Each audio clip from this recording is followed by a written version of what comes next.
성경 보겠습니다. 마태복음 21장 23절입니다.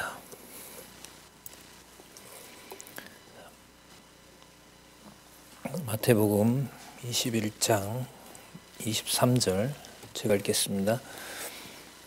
예수께서 성전에 들어가 가르치실 때 대제사장들과 백성의 장로들이 나와 가로되 내가 무슨 권세로 이런 일을 하느냐, 또 내가 이 권세를 누가 이 권세를 주었느냐. 예수께서 대답하시되 나도 한 말을 너희에게 물으리니 너희가 대답하면 나도 무슨 권세로 이런 일을 하는지 이르리라. 요한의 세례가 어디로서 왔느냐? 하늘로서냐 사람에게로서냐? 저희가 서로 의논하여 가라되 만일 하늘로서라 하면 어찌하여 저를 믿지 아니하였느냐 할 것이요, 만일 사람에게로서라 하면 모든 사람이 요한을 선지자로 여기니 백성이 무섭다 하여 예수께 대답하여 가라되 우리가 알지 못하노라 하니, 예수께서 대답하여 가라사대 나도 무슨 권세로 이런 일을 하는지 너희에게 이르지 아니하리라. 27절까지 읽어드렸습니다. 교재는 우리 성경강론 13권 6979 마태복음 21장 23절부터 32절까지 권세의 출처에 대해 묻는 자들을 아들의 비유로 책망하시는 내용, 그 일부분을 읽어봤습니다. 잠시 우리 앞으로 가셔서요, 좀 6973에 보시면 마태복음 21장에 대한 그 주제가 나옵니다. 예, 표적과 비유로서 가르치신다, 이런 내용이 나옵니다. 그럼 표적과 비유로서 무엇을 가르치냐 하면 왕권의 실상을 가르치시는 겁니다. 그 왕권의 실상은 바로 예수께서 왕위의 직임을 가지고 계시다는 사실을 증거하기 위한 겁니다. 다시 말씀드리면 마태복음 16장 13절부터 25장까지 예수께서 메시아직의 두 번째죠, 왕위의 직임을 가지고 계심을 증거하시는데, 먼저 직위를 가지고 계신 것을 알려주십니다. 그리고 그걸 알려주시기 위해서 왕직의 실상을 말씀해 주셨고요. 그 다음에 왕직을 가지고 계시니까 왕국이 어떤 분인지 설명할 수가 있는 겁니다. 그 다음 20장, 21장이 그 왕국을 내가 관리한다, 관리하도록 아버지께서 나에게 주셨다라는 것이 바로 20장에서부터 21장까지 왕권의 실상이 나타납니다. 그래서 왕직, 왕국, 그 다음에 왕권, 이렇게 먼저 21장까지 왕위의 직위를 가지고 계신 사실을 알려줍니다. 그 다음에 22장부터 오늘 들어갈 수 있겠죠. 22장부터 25장까지는 그걸 바탕으로 가장 간단하게 말씀드릴 수 있는 것은 우리 여호와의 언약과 성취 섭리도에서 22장, 23장, 24장, 25장은요 2000년 전에 오셨고 이제 오실 것이지만 2000년 전에 오셔서 하시는 말씀이 아담부터 심판까지, 그러니까 창조부터 심판까지 이 모든 나라의 관리를 내가 한다라는 것이 바로 22, 23, 24, 25장이라고 보시면 돼요. 그러면 16장에서부터 21장까지, 자, 그런 점에서 21장이 굉장히 중요하죠. 16장 13절부터 21장까지는 창조부터 심판까지 이 모든 나라를 하나님 나라의 주인으로 오셔서 이제 보여주시는데, 그러면 창조부터 심판까지 모든 나라를 통치할 수 있는 권한이 누구한테 있느냐? 나한테 있다는 거죠. 그리고 그것은 위로 올라가면 그것은 바로 천국, 하나님 나라에 대한 확증을 보여주기 위한 거였고, 구약이 그거였고 그걸 내가 지금 이루고 있다는 거예요. 다시 또 그것을 올라가면 그러므로 내가 뭘 가지고 있느냐? 왕직을 가지고 있다, 이렇게 되는 겁니다. 다시 또 내려오면 왕직을 가지셨으니까 그분이 왕국을 설명하실 수 있고 설명하는 것으로 끝나는 것이 아니라 창조부터 심판까지 내가 다 관리한다는 거예요. 그럼 말로만 이렇게 하시면 안 되잖아요. 그러면 22장에서부터 제목이 바뀌죠. 왕위의 직위를 가지고 계시니까 그 직무를 직접 뭐 하셔야 되는 거예요? 수행하셔야 되는 겁니다. 그래서 오늘 21장은 그 22장부터 시작하는 이 창조부터 심판까지의 모든 섭리를 구약에는 아직 예수님 오지 않았는데도 하느냐라는 건 예수님이 직접 얘기하세요. 내가 다윗보다 먼저 있었다 이러시면서 구약 관리도 내가 다 했다는 거죠. 구약에 나타난 모든 사건들도. 그러면서 죽으시고 부활하시고 아직 오시지 않으셨지만 재림하실 때까지 내가 천국의 주인 된다. 아버지가 나한테 맡겼다. 그게 이제 25장쯤 가면 뭐가 나오냐면요. 창세전에 하나님께서 다 정해 놓은 것이고 하나님께서 창세전에 주신 것이다. 그래서 나는 아버지 아들로서 바로 메시아로 온 분명한 왕이다. 이걸 증명하시는 겁니다. 그런 면에서 21장 끝부분은 매우 중요합니다. 왜요? 이제 22장에서부터 지도자 직무와 심판주가 되신다는 것을 진짜 무섭게 행사하세요. 뭐 듣기 좋은 것보다가 우리로 보면 이렇게 능력이 많으신 분이니까 이분이 바로 왕이구나. 이걸 진짜 액티브하게 진짜 하시는 말씀도 엄청 강하고요. 머릿속에서 생각하시고 앞으로 예언하시는 내용도 어마어마한 내용이고 그 어마어마함은 여러분 우리 한눈에 볼 수 있는 걸로 보면 두 번째 크기의 동그라미, 두 번째 큰 동그라미 실체적 언약 성취에 대한 관리자가 누구다? 나다. 이게 이제 22장부터 쏟아지는 거예요. 그럼 21장은 어떻게 마무리가 되냐 하면은요. 우리 지난번에 그 무화과 나무 그 잎사귀만 있는 거 말리는 사건을 통해서 그 믿음의 주관자가 당신이라는 걸 알려주셨죠.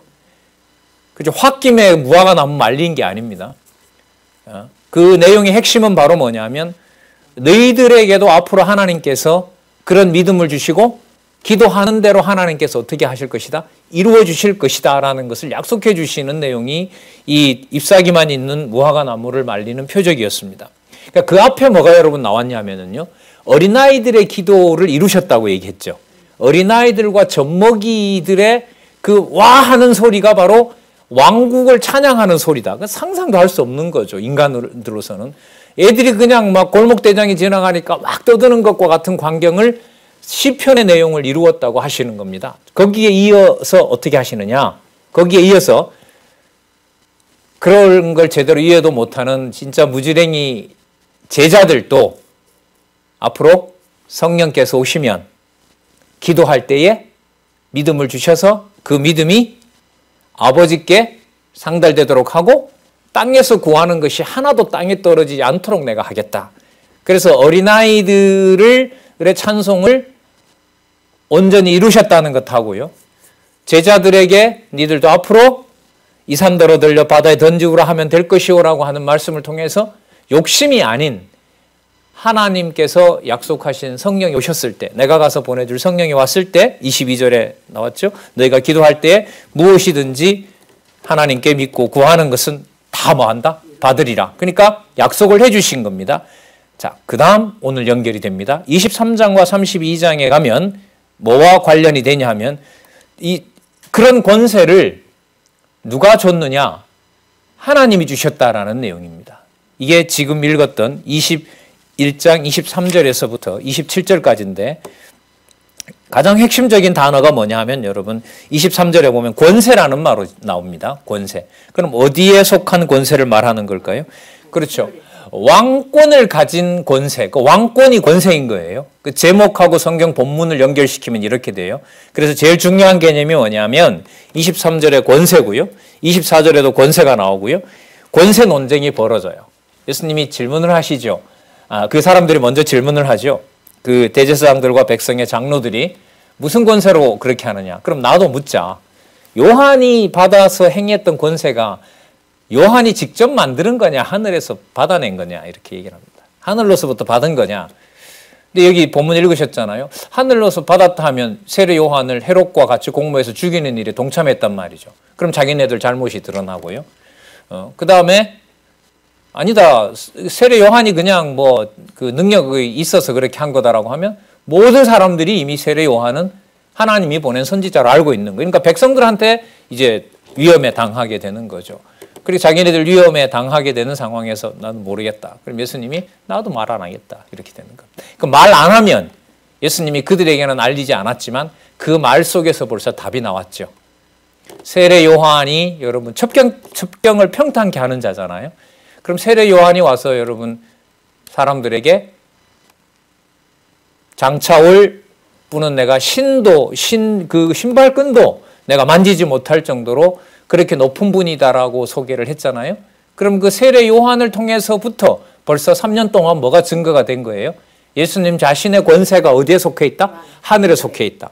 그러니까 세례 요한이 비록 그 헤롯에 의해서 처참하게 죽지만은 순교를 하지만 세례 요한을 통해서 보여줬던 사건의 핵심은 여기서는 어디에 초점을 맞추느냐 하면 권세가 세례 요한이 하늘로부터 받은 권세를 장차올 메시아가 오신다는 걸 뭐합니까? 전하죠.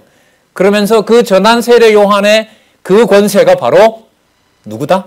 바로 나다. 이렇게 되는 겁니다. 그래서 여기에 권세가 어디서부터 나오냐라고 하니까 3년 동안 전했던 세례 요한의 핵심이 바로 예수 그리스도가 하늘에 속한 누구다? 왕이다라는 것을 알려주기 위해서 예수님 대답 속에 누구 얘기를 또 가지고 오세요? 세례 요한의 얘기를 가지고 오시는 거예요. 그 세례 요한이 3년 동안 뭘 증거했느냐? 진짜 왕은 헤롯도 아니고 로마 총독도 아니고 대제사장 당신들도 아니고 장로들 당신들도 아니다. 진짜 왕권을 가지고 계시고 이 나라를 관리하시고 성전을 관리하시는 분은 바로 누구냐? 바로 저 나사렛에서 오신 바로 저분이다. 저분이 천국의 왕이 되신다. 이렇게 얘기를 하시는 거예요. 그러면은 조금 전에 그 잎사귀 있는 무화과 나무를 저주해서 말리는 표적 다음에 그러한 믿음을 하나님께서 이제 누구에게 주시는가 이제 그 다음에 나오는 거예요. 그 권세를 대제사장들과 서기관들에게는 깨닫게 하지 않았어요. 여기서 이제 엄청난 반전이 이루어집니다. 그럼 저들이 깨닫지 못하면 누구에게 주려고 저 왕권을 가지고 이 세상에 오셨지? 그 세례 요한이 증거했잖아요. 분명히 당신이 권세를 가지고 계세요. 근데 대제사장들과 장로들에게 주는 건 아니에요. 그럼 누구에게 주시려고 하는가? 이미 시작은 어디서 됐죠? 어린아이들이 찬송받게 했고, 어린아이들이 찬송하게 했고, 믿지 못하고 그냥 놀라기만 하는 제자들에게 약속을 했고, 여기서 더 결정적이게 돼요. 그게 여러분 바로 뭐냐면 저들에게는 안 주고 내가 세리와 창리에게 주겠다 이렇게 되는 거예요. 그러니까 한번 보세요. 어떻게 이게 진행이 되는가. 그 여러분 연결성의 고리는요. 많다기보다가 여러 고리가 연결이 되어 있어요. 그러면 제가 한 고리를 한번 찾아볼게요. 어린아이의 입으로 찬송케 했다. 그거 사람들이 볼 때 알 수 있어요? 없어요? 없죠. 애들이 환호하는 게 무슨 그 왕국의 주인 되시는 걸 선포하는 그런 게 될 수 있어요. 안 되죠. 자, 제자들은 오히려 그걸 보고 믿어요? 못 믿어요? 믿지 못해요. 어린아이들의 찬송은 예수님이 너무나 큰 의미를 부여하셔서 구약에 이루셨다고 그러고 제자들은 보여줘도 눈앞에 그리스도를 놓고도 믿지 못하는 마음이에요. 그 다음에 여러분 세리와 창기는요. 하나님 나라에 히읗자도 못 상관없는 자들이에요. 이들은 그야말로 어디로? 지옥에 갈 자들인 거예요. 그러면 왕권의 실상이 대제사장들과 장로들이 아닌 누구에게? 어린아이에게. 자, 이 개념들을 연결시켜 보는 거죠. 어린아이에게. 믿지 않는 제자들에게. 그것도 버려졌다 싶은 저주받은 자든 세리와 더러운 창기에게. 그게 바로 왕권의 실상이고 그거 고난을 내가 가지고 있다. 그러면 저 대제사장들과 저자들은 어떻게 할 건데요? 그게 여러분 22장에서부터 이제 심판 권세로 들어가는 거예요. 이런 연결이 여러분 앞으로 진행됩니다. 그럼 조금 더 볼게요. 예수님께서 28절에 보세요. 그러나 너희 생각에는 어떠하냐? 한 사람한테 두 아들이 있는데 맏아들에게는 가서 밭에 가서 좀 포도원 가서 일하라고 했더니까 예스 해놓고 가서 뭐 하는 거예요? 안 하는 거예요. 하지 않는 거예요. 여러분 이게 누구냐면 유대인들이죠. 모세의 율법을 받아서 네 잘 지키겠습니다 했는데 받아서 그 모세의 율법에 증거자로 온 세례 요한마저 어떻게 해서 죽게 해버리잖아요. 자, 그 다음에 세리와 창기들은 전혀 하나님 말씀에 합당한 자들이 아니죠. 근데 그들이 누구를 받아들여요? 세례 요한을 받아들이고, 세례 요한을 받아들였다는 말은 세례 요한에게 와서 세례를 받으면서 회개하고 세례 요한이 소개한 누구를 믿게 되는 거예요? 예수 그리스도를 믿게 되는 거죠. 자, 그 내용이 나옵니다. 31절. 그 둘 중에 누가 아비의 뜻대로 하였느냐? 가로되 둘째 아들이니이다. 아니다라고 했다가 가서 이제 다시 포도원의 밭에 가서 일하는 둘째 아들이죠. 비유입니다. 예수께서 저희에게 이르시되, 말씀하시고자 하는 게, 내가 진실로 너희에게 이르노니 세리와 창기들이 너희보다 먼저 하나님 나라에 들어가리라. 자, 어디를 소개하고 있죠? 하나님 나라를 소개하고 있죠. 누구의 기준과는 완전히 다릅니까? 인간의 기준과는 완전히 다른 겁니다. 인간의 기준과 다르다는 것은 뭘 의미하느냐? 하나님의 나라는 세상에 속한 나라가 아니고 아버지의 아들이 아니고는 도저히 설명할 수가 없고, 그 직위를 가진 대로 왕국을 내가 관리하기 때문에 그 관리직의 모든 권한을 바로 내가 가지고 있다. 그래서 전혀 상상할 수 없던 어린아이들이나 코앞에 놓고도 못 믿는 제자들이나 버렸다고 생각하는, 버려져야 된다고 생각하는 세리와 창기들이 바로 왕권의 직위에 해당되는 자들이다라는 사실을 마지막으로 얘기를 하십니다. 자, 볼까요? 32절. 요한이 의의 도로, 의로운 도, 진리인 거죠.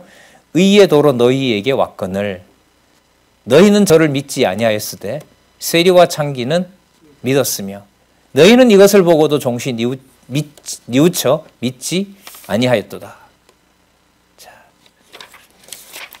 그 다음에 여러분 22장으로 가기 전에 또 한 부분이 남아 있어요. 21장 33절에서부터 46절에 보시면 포도원 비유로 천국을 빼앗거나 받게 하는 주권을 가르칩니다.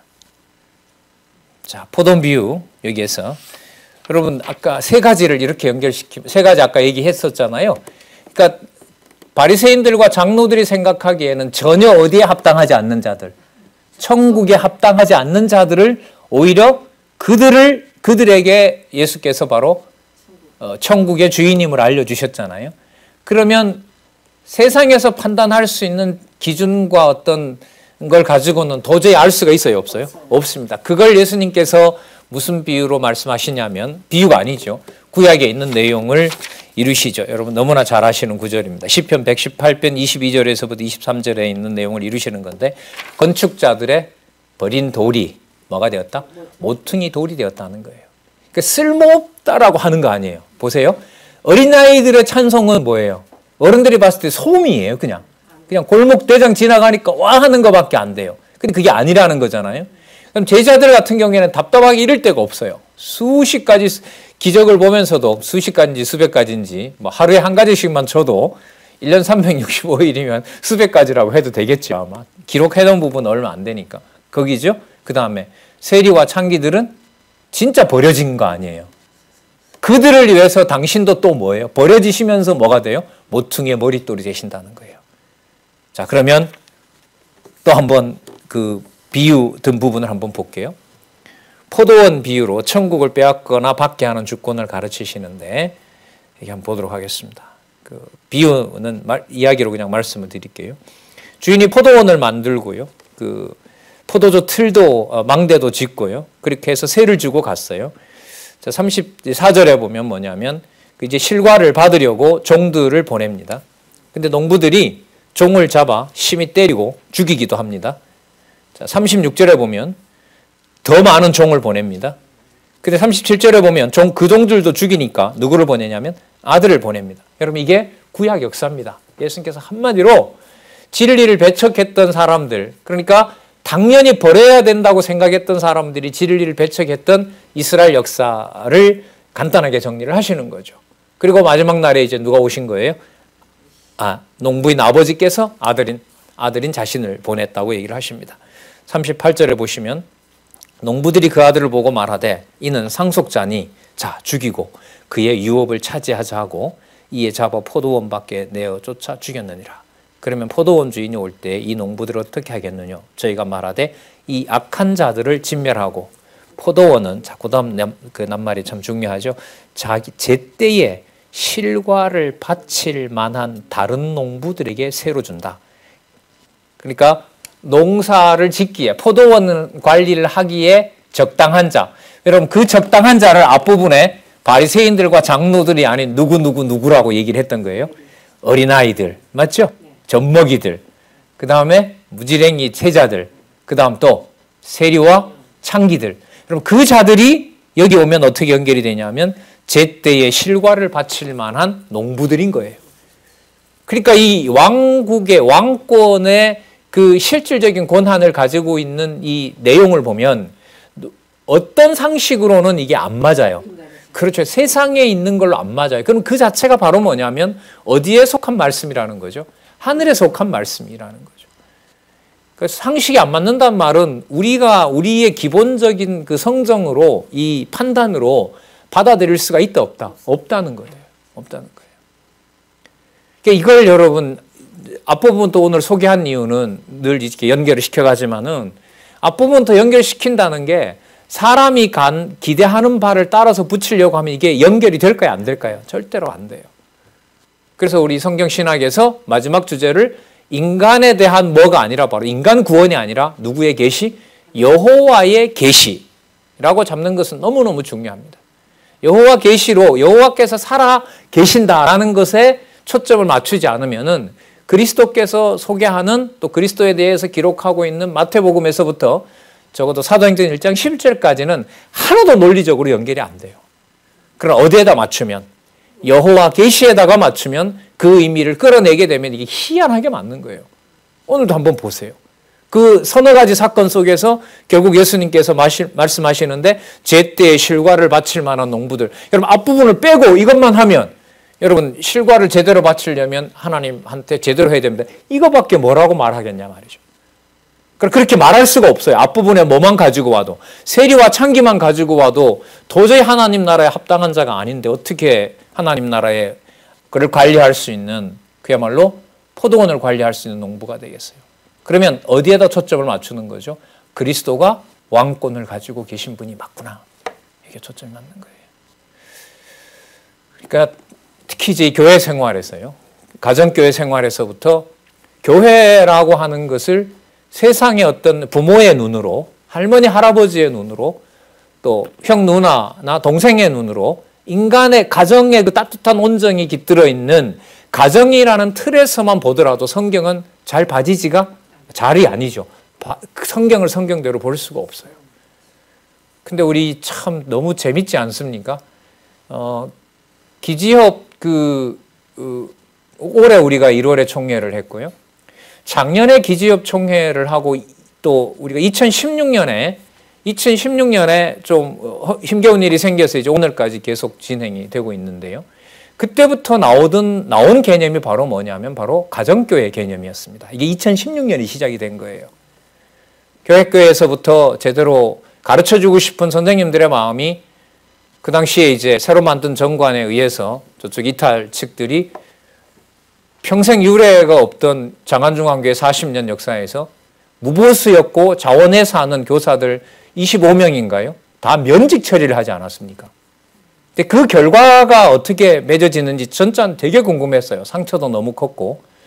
교육의 전문가라는 사람이 교회 학교를 저렇게 한순간에 그 전체 교회 회의 앞에서 전부 다 사직 제명하는 걸 보고 전 굉장히 큰 충격이었거든요.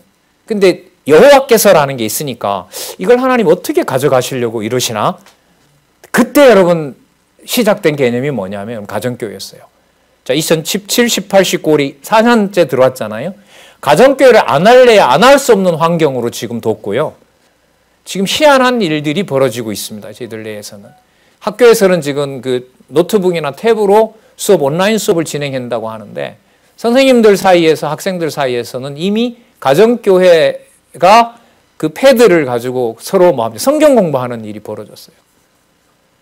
그래서 우리 좀 전에 들으셨지만 이 저자 원로의 강의에서도 가정교회로부터 제대로 교육을 받지 못한 이른바 대한민국의 최고 학자라고 하는 사람이 예수를 욕하고 이 자식 저 자식 했죠. 옛날에는 요즘은 좀 그런 말까지는 하지 않는데 그 가정교회의 중요성에 대해서 얘기를 하고 있습니다. 다시 말씀을 드릴게요. 다시 돌아와서 말씀드리면 제때 실과를 바칠 만한 다른 농부들에게, 여러분 이게 아까 말씀드렸던 그 어린아이들, 젖먹이들, 그 다음에 모르는 제자들, 계속 놀라기만 하고 두려워하고 하던 제자들, 묻기도 두려워하던 제자들, 그 다음에 세리와 창기들, 그들을 바로 천국에 합당하게 포도원을 관리할 자로 하나님께서 지금 그리스도를 통하여 소개하고 있는 겁니다. 자, 이게 그냥 예수님이 우연히 이렇게 한 것이 아니라는 거예요. 42절 예수께서 가라사대 너희가 어디에서? 성경에 건축자들의 버린 돌이 뭐가? 모퉁이의 돌이 되었나니 이것이 주로 말미암아 된 것이요. 예수님이 이렇게 말씀하시는 것은 여호와이죠. 이 주는 틀림없이 여호와입니다. 여호와로 번역돼야 될 낱말이고요. 주로 말미암아 된 것이요. 우리 눈에 어떠하도다? 기이하다. 기이하도다. 기이하도다. 여러분 21장의 특징이 뭐냐 하면은요. 기이하더라. 놀랍더라. 이 낱말이 계속 나와요. 그럼 이게 맞는 게 한번 보세요. 맞다는 게 잠시 찾아드릴 텐데 일단 설명을 듣고 한번 이해해 보세요. 어린아이들과 젖먹이들이 여호와의 왕국을 찬양하는 것을 그 찬양대가 맡고 있다. 이게 기이해요? 기이하지 않아요? 기이하죠. 여러분 제자들이 믿지 못하고 계속해서 예수님의 얘기에 그냥 놀라기만 하는 거 놀랍더라. 그들에게는 그야말로 기이한 거 아니에요? 세리와 창기들이 하나님 나라에 먼저 간다는 것도 어떤 일이에요? 기이한 일인 거죠. 그러면 왕권의 실상이라고 하는 것은 분명히 예수님께서 스스로 차별화하신 거죠. 어디 속한 고난이 아니다 이거는. 누가 보는 눈으로는 알 수가 없다. 세상이 보는 눈으로는 할 수가 없다. 그게 여러분들과 저에게 믿어지는 것은 이런 몸이지만 코로나에 감염되면 금방 몸이 망가질 수 있는 몸이지만 영혼에 대해서는 창세전부터 보증하고 계신 그 말씀이 여러분들과 저에게 이렇게 쏟아지고 있다는 거 아니겠습니까? 자, 44절, 43절입니다. 그러므로 내가 너희에게 이르노니 하나님의 나라를 너희는 빼앗기고 이 대제사장들과 그 장로들은요. 그 나라의 열매 맺는 백성이 받으리라. 그 나라의 열매 맺는 백성은 기준이 누구 기준으로? 예수 그리스도 기준으로 앞에서 이미 쭉 설명을 한 거예요. 그러니까 절대로 이 맥락을 마태복음부터 모든 성경이 그렇지만요. 복음서라는 이름으로 마태, 마가, 누가, 요한은요. 함부로 떼면 큰일 납니다. 진짜 큰일 나요. 여러분 앞부분 없이 만약에 43절만 가지고 읽고 만약에 어떤 설교를 했다고 해보세요. 이게 어느 방향으로 가겠냐 말입니다. 그 나라의 열매 맺는 백성이 받으리라. 이 돌 위에 떨어지는 자는 깨어지겠고 거기에다가 더 심한 것은 이 돌이 사람 위에 떨어지면 저를 뭐로 만들어버린다? 가루로 만들어버려요. 이게 하나님 말씀이에요. 네, 지난주 목요일부터 좀 시험이 들어가지고 제가 목금 또 괴로워하고 막 했었거든요. 이 와중에 자꾸 이 호크마를 자꾸 탐내고 있으니까요. 그럼 뭐 서류가 접수됐다 이러니까 이 막 그 쌍시옷으로 가는 게 막 나오는 거예요, 입에서. 이게 안 나올 수가 없죠. 혼자 있는데 뭐 누가 들을 것도 없고 건덕에 장애를 받는 것도 아니고 나 혼자 막 하고 어른들 장로님 여기 기가하시는 장로님 오면 이제 속 타니까 이제 이런저런 얘기 좀 삭힌 건 하루 이틀 가고요. 그 순간 삭히지 못한 건 뭐 되고요. 아까 우리 원로인 저자도 언제까지 어떻게 하시려고 하십니까? 라는 기도는 이제 안 나올 수가 없죠. 근데 지금 어제 밤부터 이렇게 말씀 보면서 이제 생각이 난 게 그렇지 하나님 살아계신 증거지. 그리고 어떻게 해서 우리에게 좋아지는 것이 하나님의 목적이 아니더라고요. 그럼 우리 시편 공부하셨잖아요. 누구 이름대로 부르게 하는 데도 초점을 맞춰요. 그렇죠. 그 어디에다 맡겨요? 대적에게 맡기잖아요. 대적에게 맡기고 난 다음에 그걸로 안 끝내세요. 조금 전에 여러분 들어보셨던 거 택자의 구원시라는 말은요. 다르게 말하면 택자를 뭐처럼 다룬다는 얘기예요?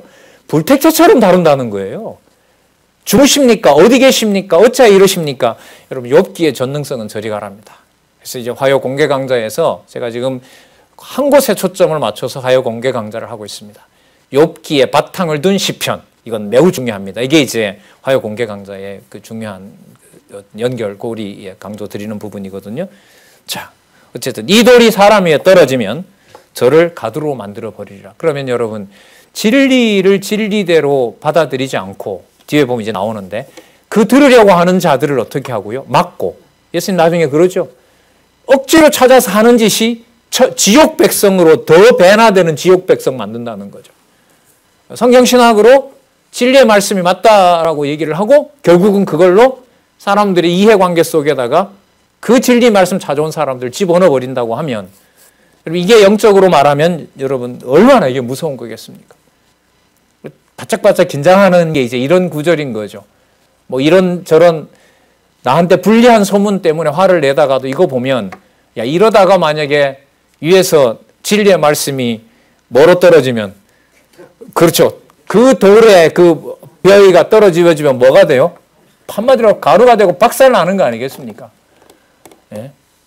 그래서 맞더라도 빨리 좀 돌아오게 해주십시오. 이게 이제 기도입니다. 뭐 사람이니까 이 모양으로 만들어 놓으셨으니까 범죄 안 할 수는 없는데 주신 것이 너무 큰 것인지라 좀 빨리 좀 돌아오게 하시면 안 됩니까? 그것도 기도인 거죠.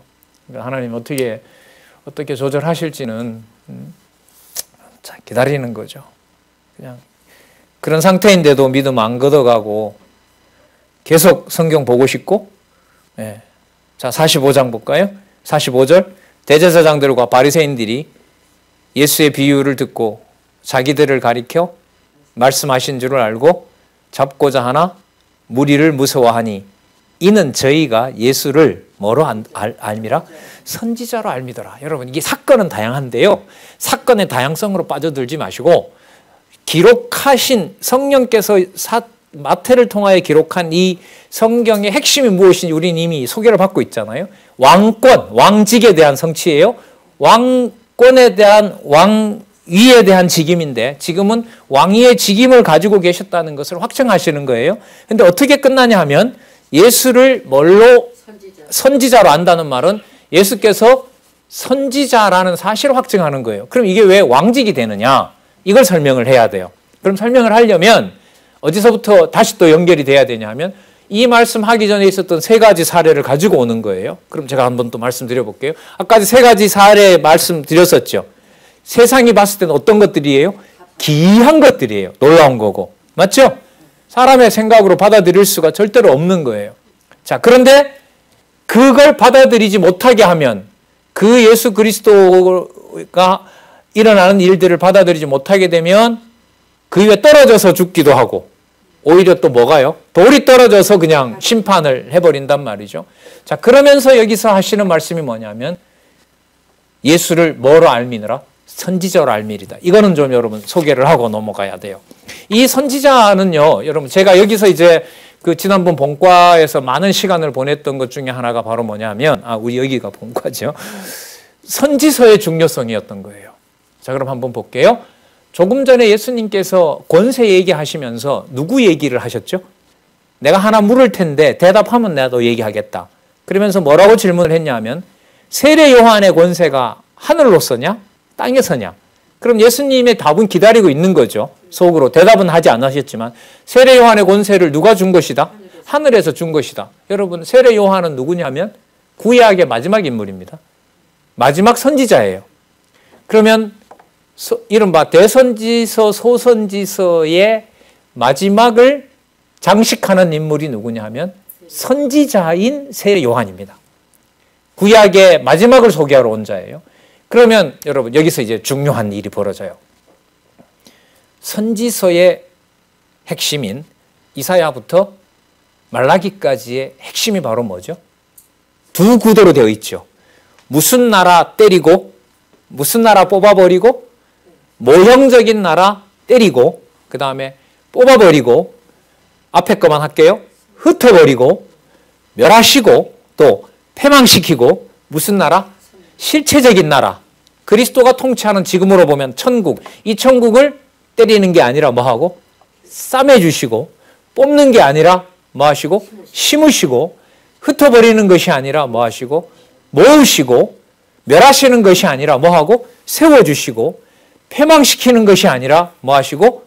회복시켜주시는 바로 그 실체적인 언약을 얘기해 주는 내용이 뭐냐면 선지서의 핵심인 거예요. 그래서 선지서가 어떻게 되어 있어요? 큰 틀이 두 구도로 되어 있죠. 두 구도로 되어 있어요. 이거 너무너무 중요한 이해가 필요합니다. 이거는. 선지서 한번 복습할까요? 이사야 때리시고 싸매심. 맞죠? 예레미야 뽑고 심으심. 에스겔 흙고 모으심. 다니엘 멸하고 세우심. 세상 나라 멸하고 성민 나라 세우심. 소선지서 한 권이라 그랬죠? 뭐하고 뭐하심? 패망시키고 회복시킴. 그러면 무엇을 패망시키고 무엇을 회복시키느냐? 나라를 그림자 나라와 그림자 성전을 패망시키고 실체인 나라와 성전을 뭐 한다? 세운다. 이거예요. 그러면 여기서 보세요. 예수를 선지자로 알미다라는 말은 뭐냐면 선지자로 알미다라는 말은 세례 요한까지 증거된 모든 선지자들의 증거 내용인 그리고 선지서의 핵심은 또 하나가 뭐냐면 나라와 성전이 분리가 된다 안 된다? 안 된다는 거잖아요. 자, 예를 또 하나 드릴게요. 에스라, 니에미야, 에스더는 에스라는 성전 회복이지만 에스라 뒷부분 그 다음에 느헤미야, 에스더까지 가면 뭘 세우는 것하고 관계되죠? 나라를 세우는 것하고 관계되죠. 그럼 여기 보세요. 예수님이 오셔서 다 모으시는 거예요. 본인이 나라를 통치하는 왕도 되시고 이제 26장부터 시작하는 성전의 뭐도 되시고 제사장 되시는 거예요. 그러니까 본인 한 몸에 뭐가 다 있는 거예요. 선지직과 왕직과 제사장이 다 있는 거예요. 그러면 오늘 여기 예수를 선지자로 알미이다라는 말은 그 대제사장들이 겁낸다 이런 말이 아니에요. 그건 이 내용에 담겨있는 내용인 거고요. 의미는 바로 뭐냐면 구약의 선지자들이 그렇게 기다렸던 진짜 나라와 진짜 성전이 세워질 것에 대해서 그리스도가 그 주인이 누구다? 나다라는 사실을 확증해 주는 내용인 거예요.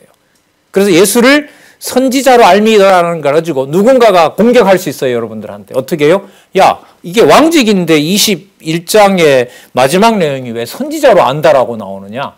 무식하니까 잠시 있어라. 내가 설명해 줄게. 이러면서 여러분 21장에서 쭉 전개됐던 내용, 예수님께서 세례 요한을 가지고 당신을 소개했던 내용, 그 세례 요한이 마지막 선지자로 왔던 얘기, 그리고 구약의 선지자로 알미라는 말은 선지서 전체를 간단하게 설명해야 돼요.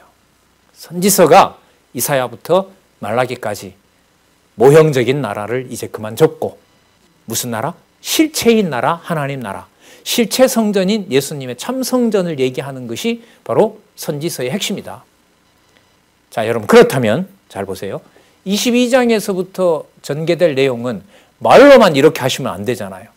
실제로 하셔야 될 거 아니에요. 그 실제로 하시는 것을 예수님은 여기서 본인 당대에게만 하시면 안 돼요. 그러면 제가 지금까지 소개했던 것이 그냥 너무 부풀린 얘기가 돼요. 그럼 예수님 입에서 직접 뭐와 뭐를 다 거론하셔야 되느냐? 창조부터 어디까지? 심판까지를 다 얘기하셔야 돼요.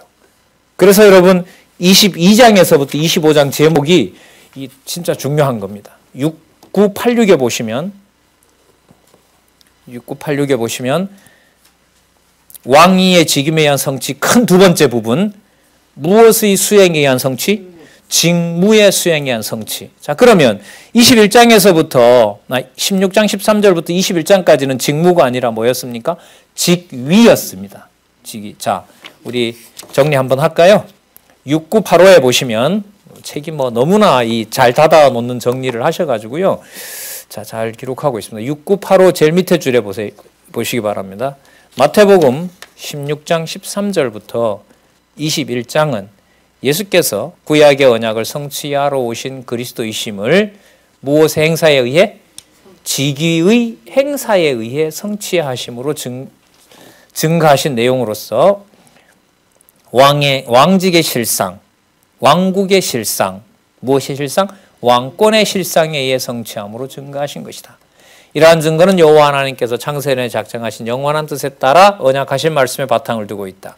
그 밑에 보세요. 구약 창세기 1장 28절에도 약속했고 창세기 49장 10절에서 약속했고 다니엘 드디어 나오네요. 다니엘 2장 44절, 다니엘 4장 3절에서 여러분 이게 왜 이렇게 중요하냐면요. 아까 21장 끝에 어떻게 끝났어요? 예수를 뭘로 알미르라? 선지자로 알미르더라. 그럼 선지자로 안다는 말에 선지자들이 뭘 알았냐 보면 어디서부터 어디까지예요? 이사야부터 말라기까지 아니에요. 근데 지금 저자는 그걸 다 여기다 적을 수 없잖아요. 그러니까 뭐만 적어 놓은 거예요? 대선지서 가운데 마지막 부분에 해당하는 다니엘서를 여기다 넣은 거예요. 그래서 늘 말씀드리잖아요. 다니엘서를 여기다 넣는다는 말은 적어도 어디서부터 어디까지가 다 담겨 있다? 아니, 다니엘서니까. 이게 선지서니까. 어디서부터 어디까지. 적어도 이사야부터 어디까지. 말라기까지는 다 담고 있는 것이다. 이게 바로 성경신학, 여러분 성경 강론집 보는 방법이에요. 그래서 제가 2년 전부터 계속 지금 이 우리 전체 연합사경회 때 말씀드리고 있는 게 성경 강론, 성경신학 총서 공부 방법론을 얘기하는 거예요. 여러분, 아니 제가 여러분들하고 뭐 같이 우리를 띄우려는 게 아니라 진짜 이 근래 일어나는 일로 봐도 참 똑똑한 민족 아니에요? 인간적으로 보면. 맞죠? 이게 여러분 망해도 우리 한반도가요 3일에 한 번 전쟁이 있는 나라예요. 계산으로 따지면. 몽골 같은데 200년 동안 지배받았기 때문에 그걸 반만 년에다 넣어서 나누기를 하잖아요. 그럼 3일에 한 번씩 전쟁을 당했다고요, 이 나라가. 그럼 이 나라가 살 나라예요? 사라질 나라예요? 사라질 나라예요. 그럼 보세요. 요즘 대통령 되게 바쁘잖아요. 뭐 한다고? 누구 전화부터 시작해서 받을까요? 여러분들 같으면 미국에서 왔고 아프리카에 전화 왔어요. 누구 전화부터 받으려고 하시겠어요? 별 수 없네요, 여러분들도. 자, 직무 시작해서 여러분, 뭐, 세계는 24시간 돌아가니까 자지도 못하겠죠. 이렇게 되면. 그 시차가 있으니까요. 직통전화를 받아야 되니까. 대한민국의 국격을 올려놓은 거 보면, 우리도 여러분 놀라잖아요. 진짜. 어떻게 이런 일이 가능하려는지 모른단 말이죠. 아까 우리 저자께서 믿거나 말거나 했지만, 저는 믿어져요. 제가 믿는 게 아니고, 믿어져요. 좀 여담 조금 할게요. 여러분, 우리 이거 10년에 세워놓고, 여기 이 강당에서부터, 이 강당 쓰지 않았죠. 저쪽 소강당에서 여러분, 첫 번째 받아들인 사람 누군지 아시죠? 기억 안 나세요? 인도 지도자, 목회자 20여 명. 그 사람들로부터 시작됐어요. 그래서 지금 저 이탈 측에서 쓰고 있는 그 3층 그 당회장실 연구실을, 그래서 그때 제일 먼저 인도에서 온 13분이 거기서 기거했잖아요. 그러면서 이게 진짜 뭐가 우리 여기 IBT, OR.KR에 있는 그대로 대한민국에서부터 말씀이 퍼져나가는 일이 이제 10년 전에 시작되는 줄 알았죠. 근데 하나님이 이제 지금도 퍼져나가고 있지만 우리 기준대로 되지 않는다는 걸 하나님께서 알게 하기 위해서 그동안 여러분 닫아 놓으셨는데 아시는 것처럼 18년부터 대륙에서 오라고 할 줄이야. 어떻게 알았겠어요? 그 준비가 진행되는 과정에 우리 방식하고는 다른 거죠. 우리 방식하고는 다르게 여러분 이런 일이 터졌고 하도 궁금해서 북방에서 알고 있는 분한테 이제 좀 목소리나 듣고 너무 듣고 싶은 거예요. 그래서 전화했더니까 알 수가 없다고 우리는 여기서는 정보나 이런 걸 닫아 놓으니까 한국에서 연일 드러나는 정보로 보면 참 놀랍다고. 그래서 이 저자 강의 열심히 듣고 있고 그다음 제 할 일 열심히 하고 있다고. 그래서 하나님 주시는 함께 만나게 하는 날까지 같이 기다리자고. 뭐 그렇게밖에 어떻게 얘기를 해요? 예. 자, 좀 생각 같은데요. 이 연결성 얘기하려고 말씀드리는 거였어요. 요거 다니엘서 얘기하려고 했던 거예요. 이런 접근 방식이 없었어요, 이제까지. 한 구절에서 성경 전체를 담을 수 있는 이 조그만한 한국 속에 여러분들 요즘 우리 바탕화면 이렇게 보면은요, 이 ibtor.kr 그 바탕화면을 보면 이렇게 적은 나라 속에 세계가 뭐한 느낌이에요? 다 담겨 있는 느낌이에요. 실제로 담겨 있는 느낌이에요. 이걸 여러분 누가 만들어내겠습니까? 네? 이게 글쎄요, 이 성경 진리를 빼고 설명할 수가 있겠어요? 성경 신학을 두고 설명할 수가 있겠습니까? 네, 전 어렵다고 봐요. 네. 이번에 우리 배달하는 분들도 힘들어서 사실 신문이 오늘 나와야 될 신문이 사실 휴관을 했거든요. 못 냈어요, 이번에. 이게 제대로 들어가는지도 모르고 반송했을 때 이게 더 많은 반송이 올 우려도 있고 이렇게 해서. 근데 뭐 하나님께서 시기를 조절하시는 거니까요. 모아놨다가 또 어떤 또 우리 청년들은 그 성도님들이 못 오니까 또 그걸 집으로 가져가서 또 일일이 성도들한테 다 보냈대요, 지난주에. 아, 진짜, 야, 어떻게, 나도 생각 못하는데, 신문을, 기사를 쓰는 나도 생각 못하는 거 어떻게 저렇게 할 수 있나 싶기도 하고요. 참, 이 시간이 지나고 나면 아마 성도님들이 뒷얘기를 날 잡아서 하루 종일 한번 좀 들어봐야 되겠어요. 뭔 일이 어디에서 어떻게 벌어졌는지 진짜 궁금한 상황입니다. 자, 서론이 다른 데로 간 게 아니고요. 다시 돌아오도록 하겠습니다. 6986에 보면 창세기 49장 10절, 다니엘서 2장 44절, 4장 3절, 구약의 선지자들이 그토록 기다렸던 하나님 나라의 왕으로 오신 그리스도의 소개가 끝나고, 자, 이제 넘어갑니다. 22장에서부터 25장까지 그 직무를 직접 이제부터 뭐 하세요? 수행하세요. 그 두 가지가 나오는데요. 6986 밑에서부터 두 번째 줄에 보시면 22에서부터 23장은 왕국의 무슨 직무? 지도자 직무. 그 다음에 24장에서부터 25장은 심판주 직무. 자, 여러분, 심판주 직무가 바로 뭐냐면, 심판주 직무가 창조하셨기 때문에 뭐도 되신다는 거예요. 심판주가 되신다는 거예요. 그러면 이 낱말에서 보더라도 2000년 전에 오셔서 얘기하시지만 예수님은 뭘 다 얘기하신 거예요? 어디에서부터 어디까지? 창조부터 어디까지? 심판까지. 우리가 알고 있는 익숙한 개념으로 말하면 두 번째 동그라미, 실체적 언약 성취를 예수님께서 다 얘기하시면서 내가 뭐고, 내가 진짜 지도자고, 그리고 내가 진짜 확정되어 있는 하나님 나라를 내가 뭐한다? 심판한다. 여러분, 심판한다는 얘기 조금 전에 이미 얘기가 됐었죠. 돌이 위에 떨어지면 거기서 멸망할 것이고, 돌이 머리 위에 떨어져서 뭐한다? 가루로 만들어 버릴 것이라는 것을 얘기하셨기 때문에, 그렇게 말씀하셨기 때문에 무슨 주임을 말씀하실 수가 있어요? 심판주라는 사실을 얘기할 수 있어요. 글쎄요, 이 21장까지 오면서 본문의 연결성이 한 번도 끊어진 적이 없다고 저는 지금 제 기억으로는 나는데, 끊어질 리가 없죠. 안 그러면 이 강의가 진행이 안 됐을 거니까요. 자, 그걸 우리 염두에 두시고요. 우리 잠시 한잔 하시고